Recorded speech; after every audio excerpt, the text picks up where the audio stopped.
অন্তর্বর্তীকালীন সরকারের প্রধান উপদেষ্টা ডক্টর মোহাম্মদ ইউনূসের সঙ্গে সাক্ষাৎ করবেন সংস্কৃতি বিষয়ক উপদেষ্টা মোস্তফা সরোয়ার ফারুকী। রোববার সন্ধ্যায় এক ফেসবুক পোস্টে প্রধান উপদেষ্টার প্রেস সচিব শফিকুল আলম এমন তথ্য জানান। এর আগে দিনভর সামাজিক মাধ্যম ফারুকীর উপদেষ্টার পদ ছাড়ার গুঞ্জন ফেসবুকে ছড়িয়ে পড়ে। উপদেষ্টা ফারুকী ও তার স্ত্রী অভিনেত্রী নুসরাত ইমরোজ তৃষার সঙ্গে একটি সেলফি শেয়ার করে শফিকুল আলম ফেসবুক পোস্টে বলেন, আমাদের সংস্কৃতি বিষয়ক নতুন উপদেষ্টা ফারুকী। আগামীকাল সোমবার তিনি প্রধান উপদেষ্টার সঙ্গে দেখা করে তার নতুন ভূমিকা নিয়ে আলোচনা করবেন। আমাদের শিল্প ও সংস্কৃতিতে কিভাবে গতি আনা যায় সেই পরিকল্পনাও তুলে ধরবেন ফারুকী বলে পোস্টে জানান প্রেস সচিব। গত 10 নভেম্বর অন্তর্বর্তী সরকারের উপদেষ্টা হিসেবে শপথ গ্রহণ করেন মোস্তফা সরোয়ার ফারুকী। এরপর এক প্রজ্ঞাপনের মাধ্যমে তাকে সংস্কৃতি বিষয়ক মন্ত্রণালয়ের দায়িত্ব দেওয়া হয়। উপদেষ্টা হিসেবে শপথ নেওয়ার পর থেকে সামাজিক যোগাযোগ মাধ্যমে তাকে নিয়ে শুরু হয় আলোচনা সমালোচনা।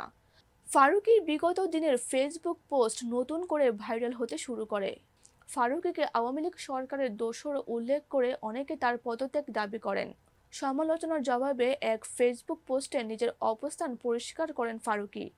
এমনকি শাপলা চত্বরের ঘটনা নিয়ে সেখানে ব্যাখ্যা দিয়ে ফারুকী লিখেছেন, শাপলা চত্বরের ঘটনা নিয়ে দেওয়া পোস্ট প্রসঙ্গে তিনি লিখেছেন, বহু ডিজিটাল কার্ড এবং ফেক স্ক্রিনশট ঘুরছে, যেখানে দাবি করা হচ্ছে আমি নাকি 2013 সালে বলেছি শাপলা চত্বর জঞ্জাল মুক্ত হয়েছে।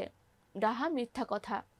শাপলা চত্বরের ঘটনার পরে আমি বরং লিখেছি, মাদ্রাসার সাধারণ ছাত্রদের মৃত্যুতে আমি ঘুমাতে পারছি না। ইংরেজিতে লেখা পোস্টটা আগ্রহীরা দেখে আসতে পারেন। আমার ছবি দিয়ে কিছু ফেক উইকিপিডিয়া স্ক্রিনশটও ঘুরছে।